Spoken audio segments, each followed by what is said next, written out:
Imagine this. Millions of years before the first human ever walked the earth, the path was already being charted, not by mammals, not by chance, but by wings. We often think of our ancestors as brave explorers, crossing deserts, climbing mountains, venturing into the unknown. But what if they weren't just exploring? What if they were following? And not following prey or herds, but birds. Birds, after all, are the only surviving dinosaurs. When an asteroid wiped out their reptilian cousins 66 million years ago, they didn't just survive, they transformed. They took to the skies. And in doing so, they may have become more than just survivors. They may have become guides. Bird migration is one of the most astonishing natural phenomena on Earth. Every year, species like the white stork, cranes, and raptors travel thousands of miles between continents, without maps, without hesitation, along invisible highways in the sky. These routes are consistent, ancient, and astonishingly precise. They follow rivers, mountain passes, valleys, and plains. They avoid large bodies of water, ride warm air currents, and navigate using the stars, the sun, even Earth's magnetic field. But here's where it gets really interesting. When we map the oldest hominin fossils, those of Homo erectus, Homo heidelbergensis, and other early humans, we start to notice something.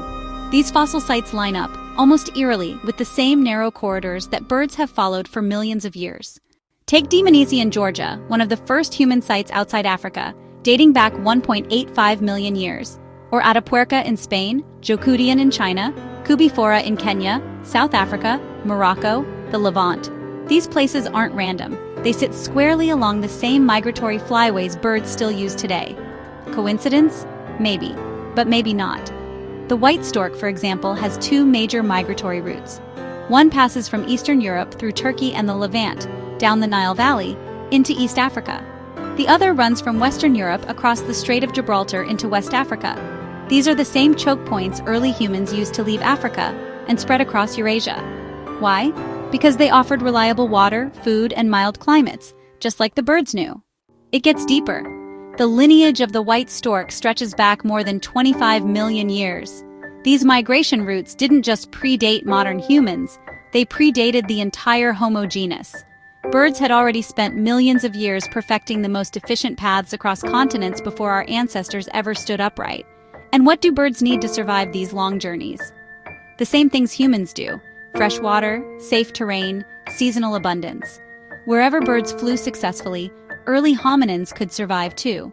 Now ask yourself, if a species had to cross vast unknown terrain, would they follow the endless unknown? Or would they follow something already moving ahead? Something reliable, cyclical, returning year after year? Birds didn't just fly above early humans.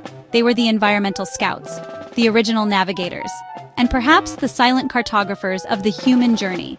Even today, some of the world's biggest cities and most fertile regions align with ancient bird flyways. From the Nile Delta to the Ganges Plain, from the Tigris-Euphrates to the Danube, these landscapes weren't just human choices. They were ecological gifts, marked by millennia of avian migration, and ancient humans noticed. Early cave art includes birds. Mythologies across cultures revere them. In Egypt, the soul itself was imagined as a bird. In Greek lore, the owl was sacred to Athena, goddess of wisdom. In Native American traditions, the thunderbird ruled the skies. Over and over, humans looked up, not just in wonder, but in recognition. These creatures had something we didn't. They knew the way, and maybe that's because they always did. If birds are dinosaurs reborn and humans evolved in the wake of those migrations, then perhaps evolution didn't just stumble forward, it followed a pattern, a rhythm, a map. Maybe the dinosaurs didn't go extinct. Maybe they were reimagined, refined into something with flight, foresight, and the power to mark the paths life would take after them. That doesn't erase science, it expands it. Because if early humans moved along bird migration corridors, and those corridors were mapped by dinosaurs' last survivors, then birds were not just background players, they were central to the human story. They flew ahead, we followed. And now, millions of years later, we still gather beneath their skies, watching them leave in the fall, return in the spring, tracing the same invisible paths they always have. Paths that might have been our first roadmaps. Paths that may have led us home before we even knew where home was.